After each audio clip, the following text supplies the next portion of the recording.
فرمایا دنیا میں ایسے رہو جس طرح کوئی اجنبی رہتا ہے، مسافر رہتا ہے۔ مسافر آتا ہے تو ٹھکانہ نہیں بناتا، چند دن اس نے رہنا ہوتا ہے اور محدود سا تعلق رکھتا ہے اور وقت گزار کے چلا جاتا ہے۔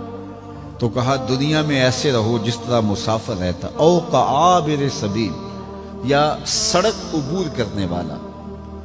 اب جو سڑک عبور کر رہا ہوتا ہے تو وہ ہدف پہ نگاہ رکھے ہوئے ہوتا ہے، لیکن دائیں بائیں بھی دیکھتا ہے کہ کسی گاڑی سے ٹکرا نہ جاؤں، تو دائیں بائیں دیکھ کے بچ کر کے سڑک عبور کر جاتا ہے۔ کہا دنیا ایسے گزارو جس طرح راستہ کاٹتے ہو، جس طرح سڑک عبور کرتے ہو کہ دائیں بائیں دیکھ کر کے گزر جاؤ، کوئی گناہ تمہارے دامن سے لگ نہ جائے اور تم اس دنیا کے اندر اپنے ایمان کی متاع نہ کھو بیٹھو۔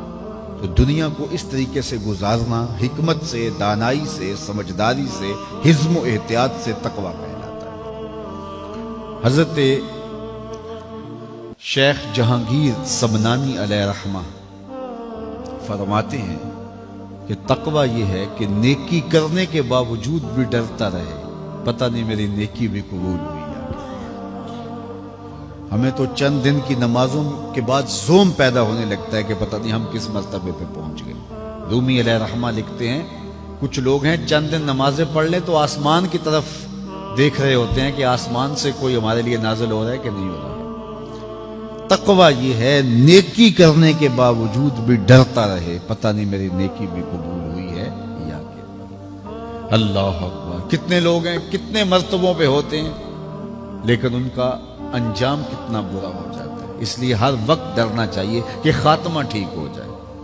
حضرت ابی ملیکہ رضی اللہ تعالیٰ عنہ فرماتے ہیں کہ میں 30 اصحاب رسول سے ملا ہوں اور میں نے سب کو ایمان کے بارے میں سخت فکر مند پایا ہے، اپنی آخرت کے بارے میں سخت فکر مند پایا۔ سب کہتے تھے آخرت ٹھیک ہو جائے۔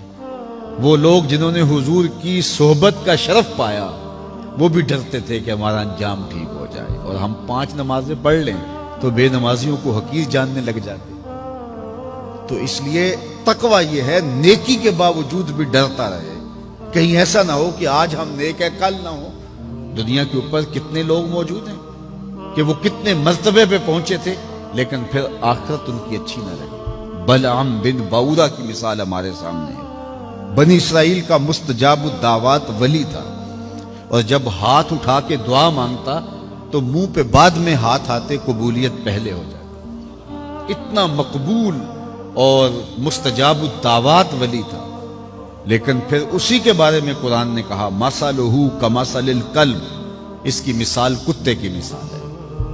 وقت کے نبی کے خلاف بد دعا کرنے کے لیے کھڑا ہو گیا، اور پھر جو کہنا تھا وہ اس کے اپنے حق میں نکل گیا اور زبان لٹک گئی، زمین چاٹتا تھا۔ اور قرآن نے کہا وہ جو مستجابات ولی ہوا کرتا تھا، پھر اس کے بارے میں کہا اس کی مثال کتے کی مثال ہے۔ اسی لیے میاں صاحب بولے پڑھنے اتے مان کرینا تے نہ آکھی میں پڑھیا، پڑھنے اتے مان کرینا تے نہ آکھی میں پڑھیا، او جبار کہار سداوے متا روڑ دے دودھ کڑیا۔